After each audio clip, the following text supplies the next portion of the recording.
India का wholesale price inflation पिछले 8 महीने में सबसे ज्यादा है, बावजूद इसके कि डिमांड कम है। WPI यानी होलसेल प्राइस इंडेक्स अक्टूबर 2019 में 0% था, जो बढ़ के अक्टूबर 2020 में 1.48% हो गया है और यही आंकड़ा सितंबर 2020 में 1.32% था। तो इस वीडियो में हम देखेंगे इन्फ्लेशन क्या होता है, फिर हम देखेंगे WPI यानी होलसेल प्राइस इंडेक्स क्या होता है और CPI यानी कंज्यूमर प्राइस इंडेक्स क्या होता है। और ये समझकर हमें पता चल जाएगा कि क्यों डिमांड कम है फिर भी प्राइसेस ज़्यादा है, और इसके साथ साथ ये भी पता चल जाएगा कि ये चीज़ इकोनॉमी के लिए अच्छी है या बुरी है। इन्फ्लेशन सिंपल है, rise in price of goods and services like food, clothing, transport, entertainment, housing etcetera. अगर इन सब चीज का एक इमेजिनरी बास्केट बनाए और जब इस बास्केट की प्राइस सस्टेनेबल लेवल से इंक्रीज होगी over a period of time, तो उसको हम इन्फ्लेशन कहेंगे। इधर सस्टेनेबल वर्ड बहुत ही इंपॉर्टेंट है। इन्फ्लेशन को मेजर करने के लिए दो इंडेक्स यूज किए जाते हैं, WPI और CPI, होलसेल प्राइस इंडेक्स और कंज्यूमर प्राइस इंडेक्स। सपोज आप कोई सामान लेने के लिए कोई शॉप में जाते हो, तो शॉपकीपर ने वो सामान बल्क में खरीदा होगा होलसेलर से, और होलसेलर ने वो बल्क में खरीदा होगा मैन्युफैक्चरर या फैक्ट्री से। इस तरह से पूरा सप्लाई चेन वर्क करता है। सपोज आप राइस खरीदने जाते हो किसी शॉप में, बासमती है तो आपको एवरेज 100 रुपीज पर केजी में मिलेगा। अभी शॉपकीपर ने उसको बल्क में 500 या 1000 केजी में खरीद के उसे 90 रुपीज पर केजी में पड़ा होगा।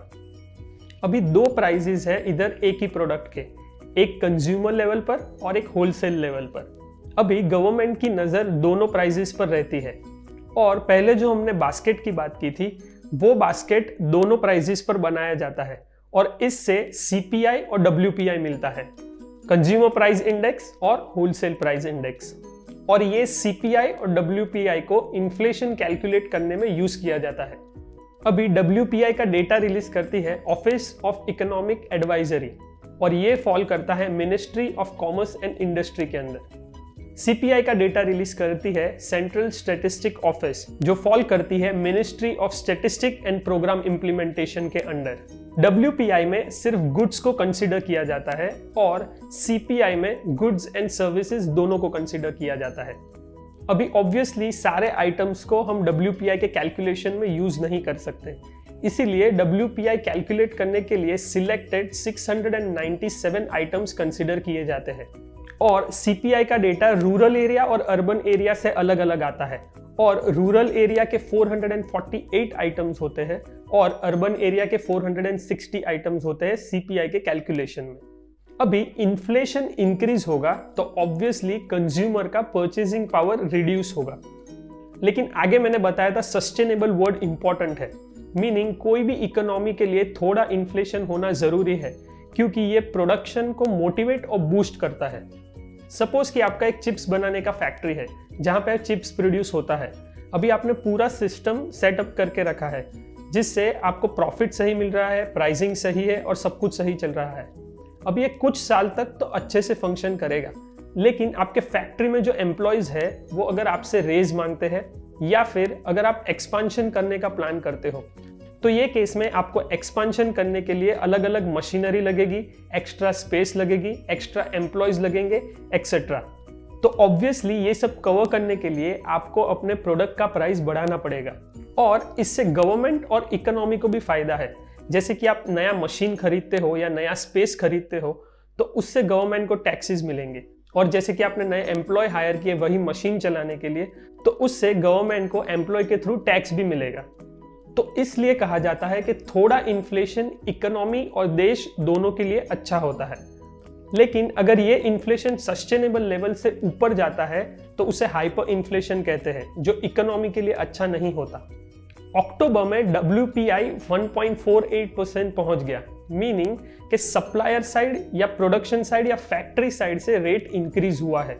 अगर डिमांड प्रेशर की वजह से ये इंक्रीज होता, मीनिंग कि डिमांड ज्यादा है और सप्लाई कम है इसीलिए प्राइस बढ़ते, तो CPI का आंकड़ा ज्यादा आता, ना कि WPI का आंकड़ा।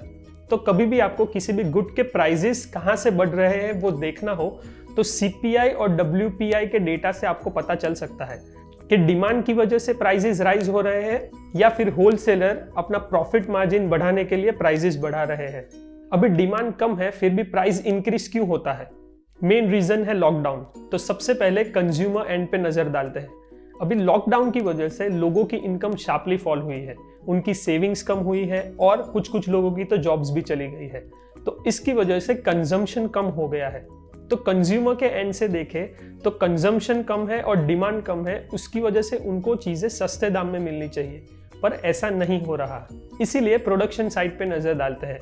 अभी ये साइड को भी लॉकडाउन की वजह से इम्पैक्ट हुआ है, क्योंकि बिजनेसेस बंद थे, ट्रांसपोर्टेशन बंद थे और ये इंडस्ट्री ज्यादातर डिपेंडेंट होती है एग्रीकल्चरल इंडस्ट्री से, और वो भी इतना अच्छा फंक्शन नहीं कर रही थी लॉकडाउन की वजह से। तो लॉकडाउन की वजह से ये पूरा साइकिल डिस्टर्ब हो गया था और जो प्रोड्यूस था वो कंज्यूमर तक पहुंच ही नहीं पा रहा था क्योंकि ट्रांसपोर्टेशन बंद था। तो कंजम्पशन ओवरऑल कंट्री में ऑटोमेटिकली कम हो गया।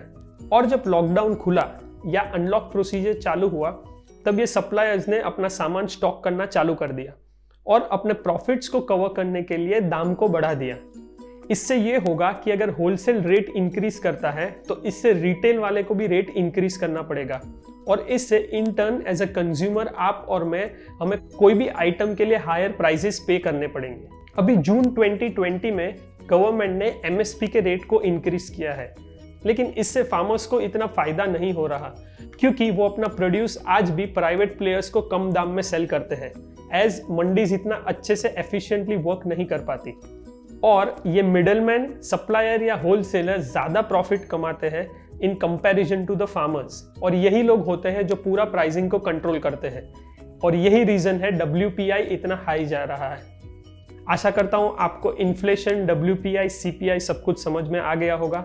इसके साथ साथ आपको ये भी समझ में आ गया होगा कि डिमांड कम है फिर भी प्राइस राइज क्यों होते हैं। प्लीज ये वीडियो को लाइक, शेयर और चैनल को सब्सक्राइब करना ना भूलें। चलिए मिलते हैं अगले वीडियो में।